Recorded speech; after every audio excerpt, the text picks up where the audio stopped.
हाय दोस्तों, मैं ममता सचदेवा एक बार फिर से हूँ आपके सामने। और आज हमने जिस चीज़ के ऊपर बात करनी है वो बहुत ही कॉम्प्लिकेटेड क्वेश्चन है, क्योंकि उस चीज़ का जवाब बहुत स्ट्रेट फॉरवर्ड हम होके नहीं दे सकते। लेकिन फिर भी मेरी कोशिश रहेगी कि एटलीस्ट आपको उसका थोड़ा सा बेसिक जो गाइडलाइंस हैं वो आपको समझ आ जाए, ताकि आप मेंटली थोड़ा प्रिपेयर रह सकें कि आपको एज अ कैबिन क्रू पूरे महीने में कितना काम करना पड़ता है। जी हाँ, यही एक क्वेश्चन है जो मेरे किसी एक सब्सक्राइबर ने मेरे किसी वीडियो के नीचे पूछा है। So first of all thank you so much आपके क्वेश्चन के लिए, ताकि मुझे मौका मिला कि मैं इस चीज़ को उठा सकूं और इस चीज़ को मैं आप सबके साथ शेयर कर सकूं। सो थैंक यू जिसने भी ये क्वेश्चन मेरे को रेज किया है। कैबिन क्रू के वर्किंग आवर्स कितने होते हैं? पूरा जो कैलेंडर मंथ होता है, एक महीना है, 1 से 30 तारीख मान लिया, 1 से 31 तारीख है, तो आप ये समझ लें कि पूरे महीने में 100 घंटे से ज़्यादा आपकी ड्यूटी तो रहती ही रहती है, जिसको हम फ्लाइट के घंटे बोलते हैं, टेक ऑफ से लेकर लैंडिंग तक। लगातार नहीं, टोटल जो आपकी जितनी ड्यूटीज़ महीने की होती हैं 100 आवर्स से ऊपर रहती हैं। पर घंटे के हिसाब से आपकी ड्यूटी को काउंट किया जाता है।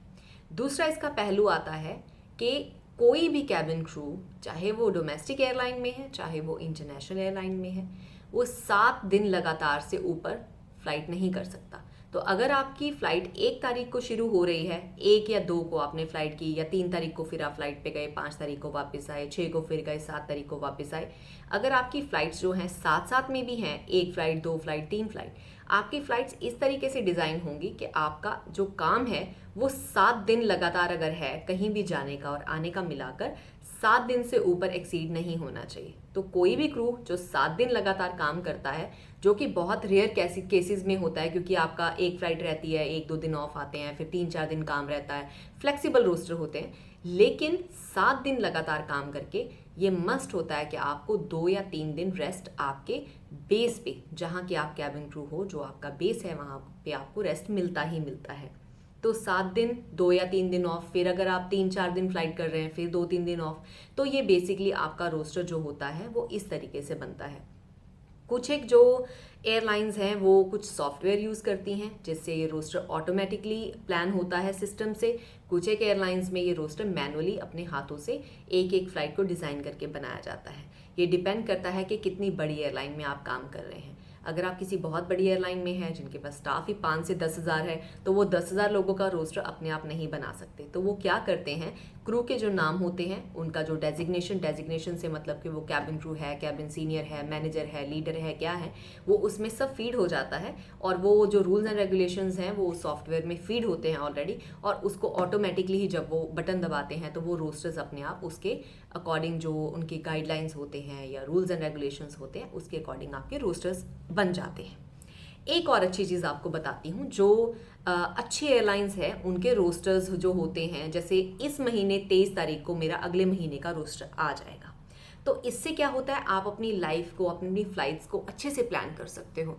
लेकिन कुछ एयरलाइंस मैंने सुना है इंडिया में है जिनका रोस्टर बहुत ही लास्ट मिनट पे आता है, जैसे अगले महीने का रोस्टर उनका 29 या 30 तारीख को, या कभी कभी उससे भी लेट हो जाता है। तो ये जो रोस्टर्स हैं वो आपको ईमेल्स पे भेजे जाते हैं, नहीं तो कंपनी का एम्स करके, AIMS करके एक सिस्टम होता है, हर कंपनी का अपना सिस्टम होता है, तो उसमें आपको एज अ एम्प्लॉय आपकी पासवर्ड और आपका एक यूज़र नेम मिल जाता है।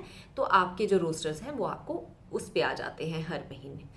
सो नॉट टू वरी, अगर आप मान लें फ़्लाइट करके थक भी जाते हो, या आपका जाने का मूड नहीं है, या आप किसी ऐसी सिचुएशन में हो, टेरिबल सिचुएशन में हो, आपका काम पे जाने का मन नहीं है और आपको लग रहा है आपका रोस्टर बहुत हैवी है, तो आपके पास एक ऑप्शन है, वो है कॉलिंग सिक। तो आप अपनी कंपनी को फ़ोन करके रिपोर्ट सिक कर सकते हैं, लेकिन उसकी शर्त ये रहती है कि आपको डॉक्टर से मेडिकल सर्टिफिकेट बनवाना पड़ता है। सो आई होप कि इस क्वेश्चन का कुछ बेसिक फंडामेंट जो भी मैं आपको समझाना चाहती थी, कुछ ना कुछ तो आपको हल्का फुल्का समझ आया होगा। इससे ज़्यादा टेक्निकल मैं बात नहीं कर पा रही हूँ वीडियो में, क्योंकि क्या है, क्योंकि आप एविएशन बैकग्राउंड से नहीं हैं, और अगर मैं अपनी टेक्निकल जो टर्मिनोलॉजी है उसमें आपसे बात करूँगी तो आपको समझ नहीं आएगा। तो अभी समझ नहीं आ रहा है, इसका मतलब ये नहीं कि कभी भी समझ नहीं आएगा।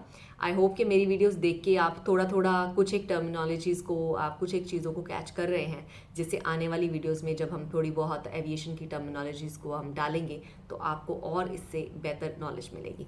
सो thank you so much once again, और प्लीज़ मेरे साथ जुड़े रहिए, शेयर एंड सब्सक्राइब ये मत भूलिए कभी भी। और जितने लोगों तक आवाज़ पहुंचेगी, जितने लोगों को इस चीज़ की नॉलेज होगी, उतना हमारे देश के लिए और हमारे लोगों के लिए अच्छा है। So thank you so much once again and you have a nice day. Bye.